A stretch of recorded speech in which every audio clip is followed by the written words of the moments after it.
thumma nusikhat ba'da dhalika, kemudian dimansuhkan selepas itu.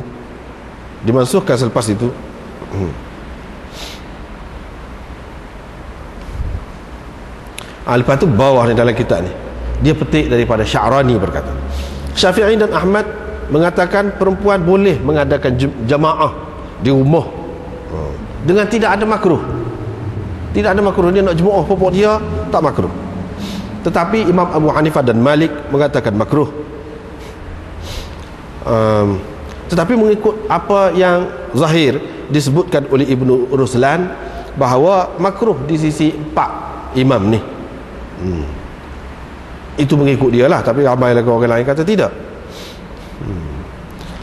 Muwaffaq berkata riwayat daripada Imam Ahmad berbeza-beza. Ada riwayat daripada Imam Ahmad menyebutkan mustahab, eloklah, molek lah. Inilah pendapat Syafi'i, Ishaq dan Abu Thawr. Ada juga riwayat daripada Imam Ahmad tidak mustahab, tidak elok. Wa qala ashabur ra'yi makruh, tetapi kalau mereka buat sah. Wa qala Sya'bi wan Nakhai, Sya'bi dan Nakhai dan Qatadah mengatakan boleh kalau semaya sunat, tidak semaya fardu. Tidak semaya fardu. Kalau dia jemaah sunat, tarawih ke apa ke boleh jemaah gitu, kata mereka ini. Wa qala Malik la yanbaghi laha an ta'umma ahadan. Malik berkata tidak seyogianya perempuan itu menjadi imam kepada sesiapa pun. Ini mengikut pendapat dia.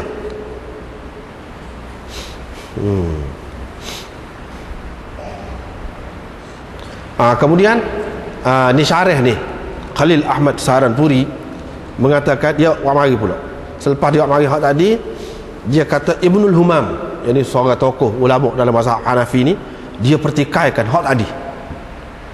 Kan tadi kan kita sudah baca dah, dia kata hak ni cerita di permulaan Islam, kemudian sudah mansuh.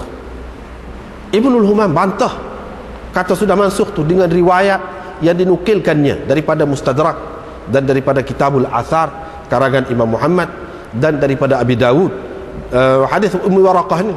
Kemudian dia jawab, selepas dia jawab tu huraian panjang lah. Dia Ibnul Humam ni pengarang kepada kitab Fathul Qadir. Fathul Qadir ni syarah kepada kitab Hidayah. Kitab Hidayah ni kitab yang memang muktamad lah, boleh dikatakan kitab nombor 1 kalau selepas daripada hak imam-imam dulu di kalangan dia. Ni kitab nombor 1, rujukan utama. Ibnul Humam ni dia syarah kepada kitab Hidayah.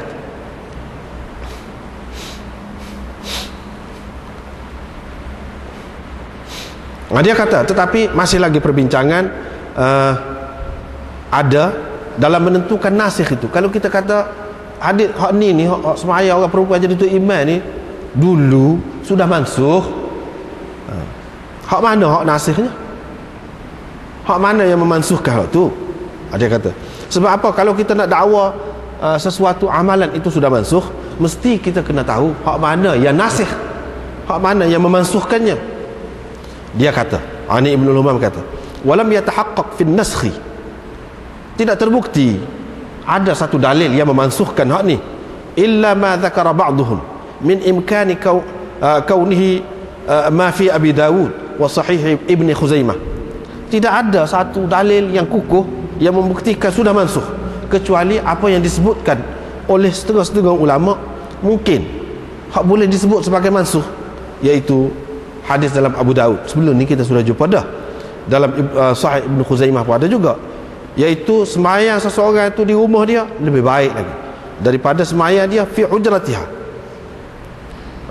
dalam rumah hak lebih besar lagi, luas lagi di luar rumah, dan semayang dia dalam bilik kecilnya lebih afdal lagi daripada semayang dia dalam rumah dia hak luas sikit. Lepas tu Ibn Khuzaimah meriwayatkan, inna ahabba salatil mar'a ila Allah, semayang seseorang perempuan yang paling disukai Allah ialah di tempat yang paling gelap dalam rumah dia, tempat yang paling sempit dalam rumah dia. Dan dalam satu hadis yang diriwayatkan oleh Ibnu Khuzaimah dan juga Ibnu Hibban, paling hampir perempuan itu kepada Tuhan iaitu ketika dia berada di tengah-tengah rumahnya, dalam rumah dia. Ulama membuat kesimpulan, ini andaian, kemungkinan. Hak Ibnul Humam kata, ya orang kata sudah mansuh tu, hak mana yang nasihnya? Kalau nak ada pun dia kata hak ni, sebab apa? Kalau dalam bilik kecil macam mana nak jemaah? Dia kata ke hak paling molek dalam mukhda', dalam bilik kecil. Bila dalam bilik kecil hak tu hak paling molek, macam mana dia nak jadi tu imam pun, nak jemaah? Sedangkan dalam bilik menunjukkan hak seorang tu lebih baik.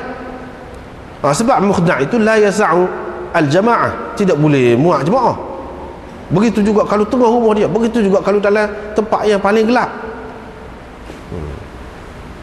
Tetapi Ibnul Humam kata, wala yakhfa ma fihi, tidak tersembunyi kepada orang yang mengerti, yang tahu hukum, kelemahan yang terdapat pada hujah ini. Kalau kita nak kata hak tadi, hadis tadi yang nasikh, yang memansuhkan, tak kuat tu, tak terang tu, tak boleh nak kata lagu tu. Wa bi taqdirit taslim, kalau kita nak terima jugalah, kalau kita nak terima je, fa inna ma yufidu naskh sunniyah, paling tinggi dia hanya memansuhkan sunat tu, sunat kelebihan tu, bukan tak boleh langsung. Paling tinggi dia memansuhkan gitu, kalau kita nak terima juga. Tetapi nak terima tu pun payah, kata dia. Wa huwa la yastalzimu karahat at-tahrim, ini tidak semestinya apabila memansuhkan hak sunat, tak semesti apabila tak ada hak sunat tu jadi makruh tahrimi selalu, tak mesti. Kata dia. Nah, ini pasal dia orang fiqh, dia kecek cara fiqh lah. Bahkan kalau kita nak kata tanzih pun payah, kata dia. Paling tinggi, kata dia, paling tinggi khilaful aula. Khilaful aula ni ringan lagi pada makruh. Kalau kita nak kata jugalah, dia pergi alah kau tak boleh, alah kau tak boleh tu khilaful aula. Nak kata makruh tanzih tak sampai situ kalau setara tadi hujah.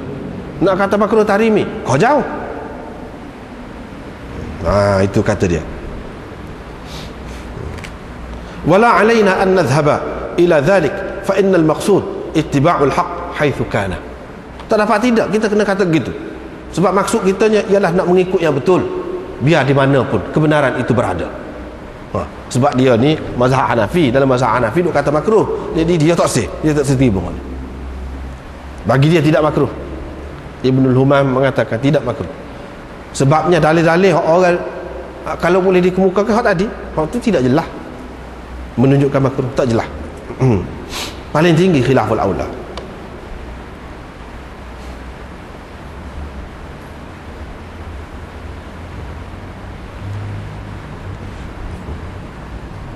Mulla Aliul Qari pula dalam syarah Nuqayah, dia kata dalam syarah Majma', fa'alna kadzalika hina kanat jama'atuhunna mustahabbah thumma nusikha al-istihbab. aqulu al-azhar anna al-karaha mahmulun ala zuhurihinna wa khurujihinna wal jawaz ala tasatturihinna fi buyutihin. Mereka, maksud mereka di sini Aisyah, Ummu Salamah juga jadi tu imam dalam jemaah orang perempuan, dan itu elok. Kemudian dimansuhkan istihbab itu, dia kata dimansuhkan istihbab itu dari segi dalil hak mansuh. Sebab Ibnul Humam kata tadi lah tak jelas.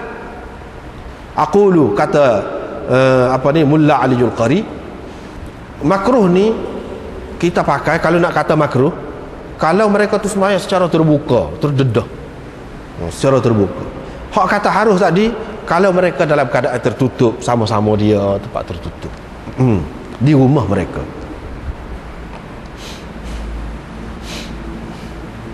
Lepas pada tu dia kata, ni syarih ni Khalil Ahmad Saharanpuri, ada pun setengah-setengah ulama yang berdalil dengan hadis ini tentang keharusan orang perempuan menjadi imam kepada orang-orang perempuan dan orang-orang lelaki. Fa ghairu sahih, tak betul. Itu tak betul, kata dia. Orang yang buat dalil ni untuk orang perempuan jadi tu imam kepada orang ramai perempuan dan ramai laki-laki, itu tak betul. Apa sebab dia kata? Alasan orang yang mengatakan boleh ni berdasarkan hadis ini, sebab dia kata Ummu Waraqah tadi dia ada muazzin yang azan untuk dia, dan dia ada hamba lelaki, ada hamba perempuan. Hak zahirnya dia ni jadi tu imam kepada muazzin dia.